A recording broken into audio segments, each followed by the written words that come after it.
If one thing was made clear in 2025, it's that the biggest institutional players in the world are finally warming up to crypto. And more importantly, they now have a plan. That plan is pretty straightforward. Number one, build products around blockchain. Number two, adopt blockchain strategies internally. And number three, work directly with companies that already exist in the crypto space. One of the most recent and arguably most shocking players to do this is PwC. Yeah, PwC. It's kind of crazy to see, but PwC is officially on board. We got the announcement just the other day, and this is what it said. PwC shifts strategy to embrace crypto after years of caution, citing Trump administration regulatory changes and new stablecoin legislation as key drivers. That alone is massive. But if you know Ripple's history, this gets even more interesting. PwC was actually labeled as a Ripple partner back in 2016 and 2017. Is that partnership still active today? We honestly don't know, and there's no direct way to confirm it. But later in this video, we're going to go over a slide that I think still strongly hints that some very big players, and I mean huge names in global finance, are still working closely with Ripple behind the scenes. Before we go further, I want to quickly mention something important. If you're serious about positioning yourself early for moves like this, before institutions fully pile in, this is exactly why the 100x Club exists. Members get exclusive weekly stock alerts for potential 100x opportunities, crypto insider alerts, millionaire mindset training to build generational wealth, top 1% positioning strategies, the 100 stock formula, and a full roadmap designed to help you 100x your wealth over time. It's in the pinned comment. Now back to PwC, because this move is absolutely massive. PwC isn't just another company experimenting with blockchain. This is one of the largest accounting firms on the planet. They have over 370,000 employees across 149 countries, and they audit, advise, and consult for some of the biggest corporations and governments in the world. When a firm like PwC shifts its stance after years of caution, that's not speculation, that's validation. And what makes this even more important is why they're doing it now. PwC specifically cited regulatory clarity and stablecoin legislation as the key drivers behind this shift. That tells us everything we need to know. The technology was never the issue. The infrastructure was never the issue. The only thing holding back institutions was the green light from regulators. Now that clarity is finally coming into focus. The floodgates are opening. PwC is just one of the first major dominoes to fall. They're not going to be the last. In fact, they're probably one of the quieter names compared to what we're going to see announced throughout 2026. Think about it. If PwC is comfortable publicly embracing crypto, now imagine what other global accounting firms, banks, asset managers, and insurers are already building behind the scenes. This is exactly why I keep saying 2026 is shaping up to be a historic year for mainstream adoption. The biggest players don't move fast, but when they move big. And tech doesn't wait for anyone. The only thing institutions were waiting for was regulatory permission. That's it. Now that barrier is disappearing. And it's not just happening in the United States. We also got a massive update out of Japan that flew under the radar for a lot of people.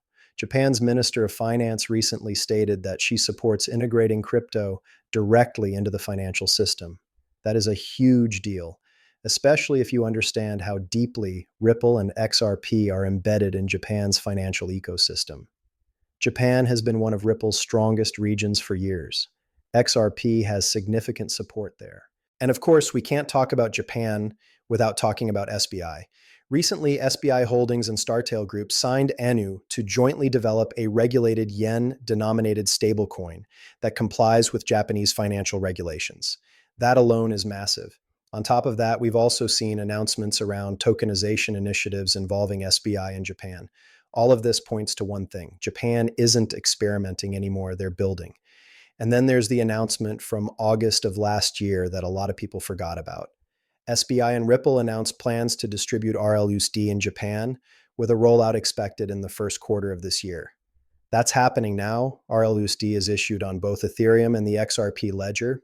But let's be honest, with SBI being one of the biggest supporters of XRP and the XRP ledger, it's hard to imagine Ethereum being the primary network of choice here. Could it happen? Sure. But based on everything we know about transaction efficiency, cost, and SBI's history, the XRP ledger makes far more sense. We'll have to watch and see how it plays out. But regardless, this is a massive win for Ripple, XRP, and the broader crypto ecosystem.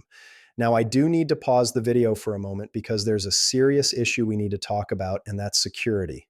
We're once again seeing reports of data breaches connected to Ledger, the cold storage wallet provider. And honestly, this is unacceptable.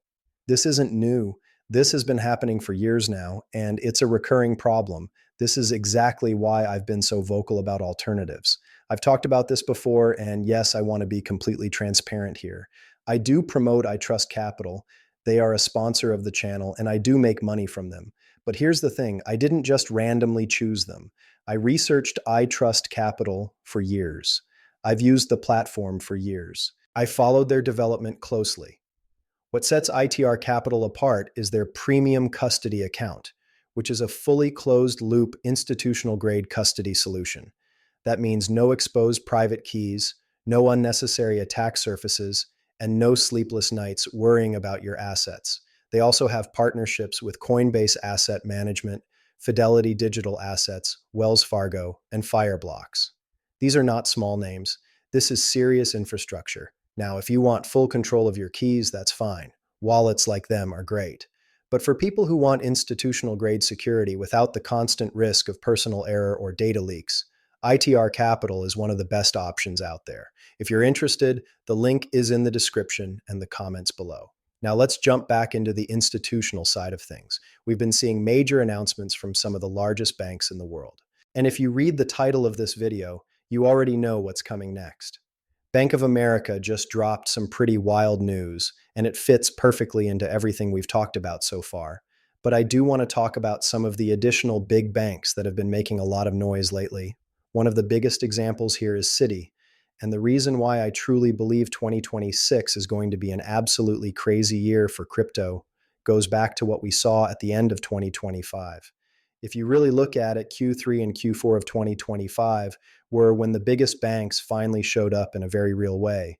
Not speculation anymore, not rumors, actual announcements. For example, Citi announcing plans to launch crypto custody services this year. That's massive.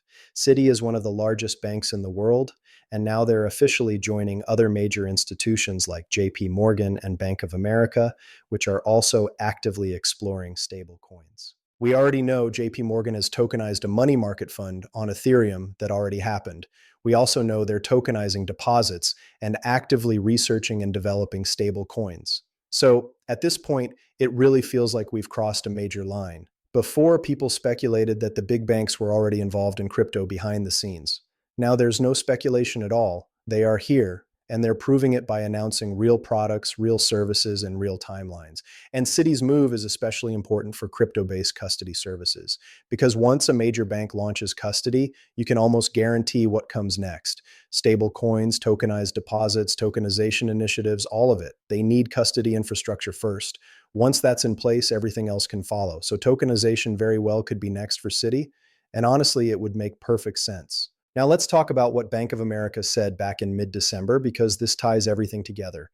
Bank of America stated that faster stablecoin adoption and charter roles will drive a multi-year shift of banks toward on-chain payments, tokenized deposits, and regulated digital assets. That statement alone tells you everything you need to know. This is exactly why I believe Citi is planning tokenization services. It aligns perfectly with what Bank of America is already saying publicly. It also aligns with the fact that Citi already has a digital assets division in place. They're not starting from zero here, and Bank of America is 100% right. We are witnessing a major shift right now. The biggest banks in the world are already showing up in crypto, including Bank of America itself. We even saw headlines confirming this. Bank of America officially began Bitcoin and crypto investment promotions. They've started recommending that clients allocate up to 4% of their portfolio to crypto. Let that sink in for a second. This isn't some fringe financial advisor saying this. This is Bank of America, one of the biggest traditional finance institutions on the planet, telling clients that crypto deserves a place in their portfolio. The banks are officially here, and the crazy part is just how massive these institutions really are. Bank of America is one of the most recognizable traditional finance names in the world. They're one of the big four alongside JP Morgan, Citi, and Wells Fargo. They manage close to $2 trillion in assets. JP Morgan, on the other hand, has well over $4 trillion in assets under management and is already actively tokenizing assets. Citi isn't far behind either. Citi currently manages around $2.5 trillion in assets. These banks individually control more value than the entire crypto market today. Think about that for a moment. That alone should tell you exactly where crypto is headed. The scale difference is massive, and yet these institutions are moving toward crypto, not away from it. Now let's go back to Bank of America again because their crypto pivot didn't just start in December. If we rewind to October, Bank of America was already publishing research and educational content on stablecoins directly on their website. This is straight from Bank of America Global Research. The article was titled, Crypto Goes Steady Stablecoins. In it, they explained what stablecoins are, how they function, and why they matter in today's digital economy.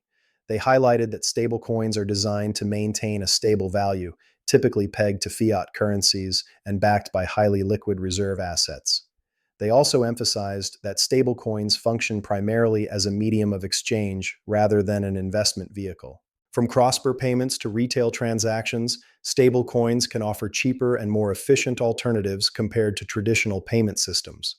At the same time, they acknowledge challenges like irreversible transactions and potential deeping risks. But the key point here is this.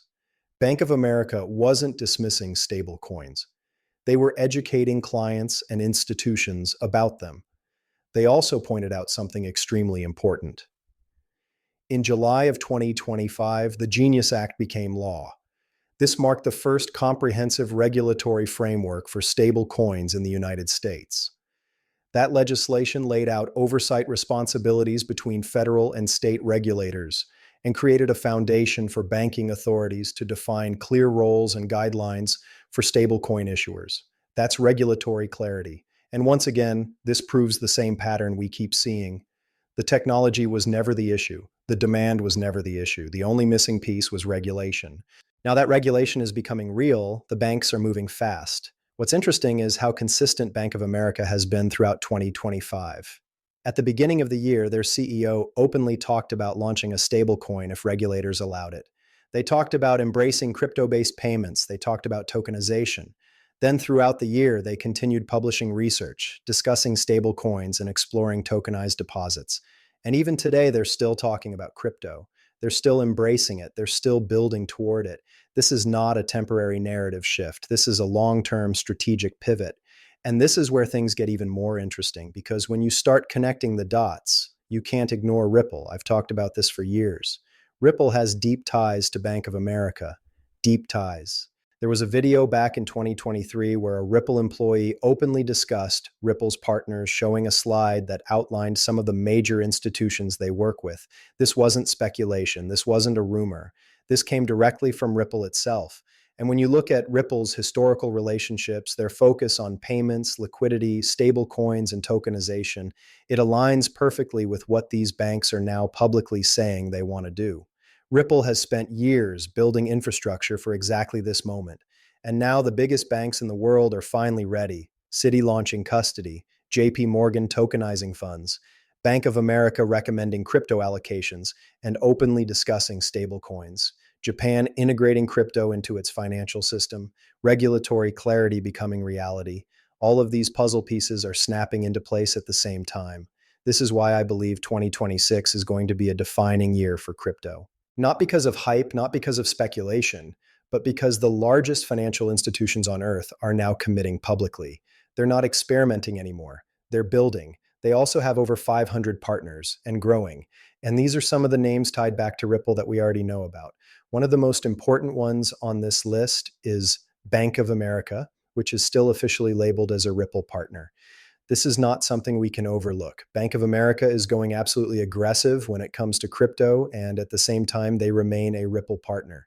That alone should raise eyebrows. These things don't happen by accident. Now, Smoked Dog was one of the few people to recently post this image, highlighting Bank of America's announcement about allowing wealth advisors to recommend crypto allocations to clients. This wasn't speculation. This was a confirmed move. And alongside that, we saw additional slides and documents surface that further reinforce Ripple's position within the banking system. One of the most interesting sources comes from scholarship.law.duke.edu, which outlines historical and legal connections back to Ripple. This document directly recognizes Ripple as a convenient alternative to the traditional international payment system. It states that over 200 financial institutions had joined Riplet, referred to in the document as Riplet, which tells you this is an older source. However, the key point is that the information is still valid today. The document explains how payment companies and credit unions leverage XRP as a bridge currency, and how banks are beginning to use Ripple because it allows them to initiate payments without correspondent banking relationships. That's massive. It also explicitly names prominent banks such as PNC, Santander, and Bank of America as Ripple customers and partners. And yes, this is still true today. We've seen confirmation of this through multiple documents, videos, and direct statements over the years. The craziest part about all of this is the timing. Ripple was building these relationships long before the big banks were publicly showing their hand. While everyone else was speculating, Ripple was quietly integrating itself into the financial system.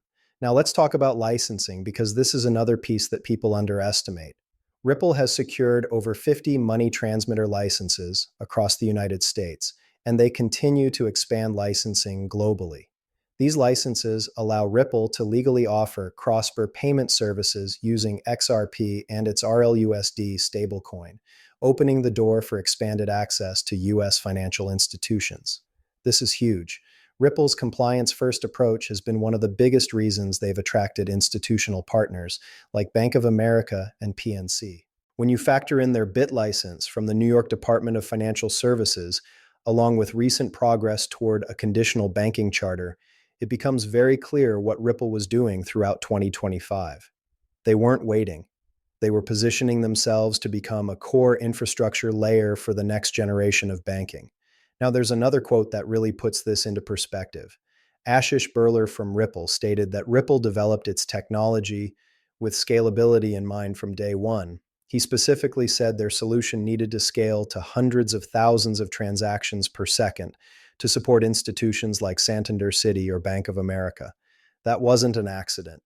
Ripple didn't build tech for retail hype. They built tech for banks.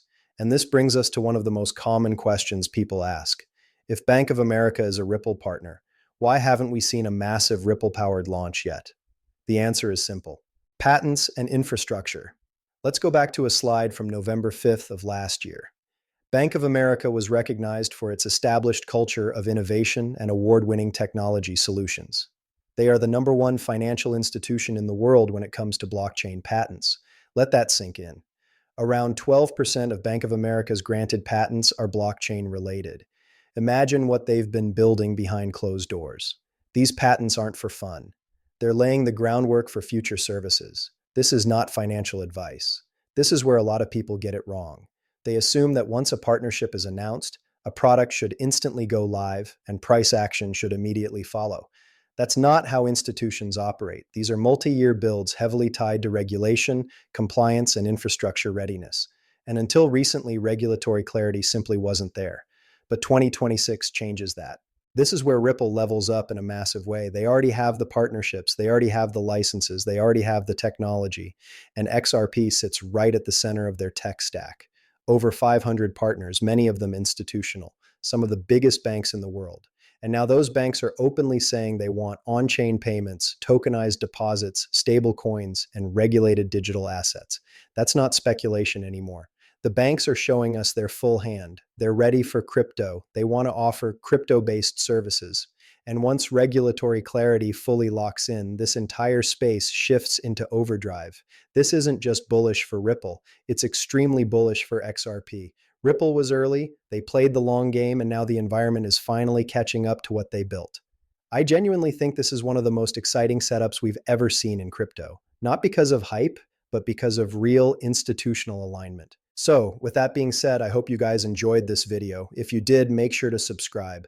And before I wrap this up, if you want to position yourself ahead of moves like this instead of reacting late, make sure to check out the 100X Club. You'll get exclusive weekly stock alerts, crypto insider alerts, top 1% positioning strategies, a millionaire mindset framework, and the full 100X wealth system. It's all designed to help you spot opportunities before the crowd. It's in the pinned comment. With that being said, thanks for watching. Peace out.